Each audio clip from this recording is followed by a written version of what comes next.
In this video, you'll learn how to log out of Perplexity AI. This process ensures your account remains secure, especially if you're using a shared device or public network. First, open the Perplexity AI interface by navigating to the application, the website.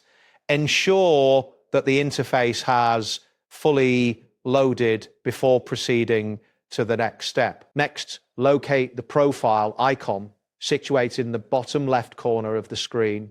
This icon typically resembles a user silhouette.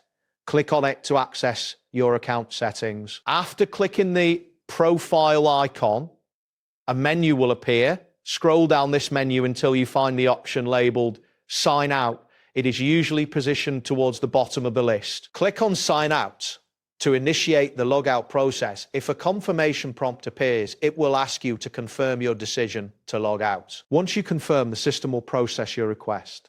In just a moment, you will be logged out of your account, and the interface will return to the login screen, indicating that the process is complete. Logging out is an important step in maintaining your account's security, especially when using devices that are not your own.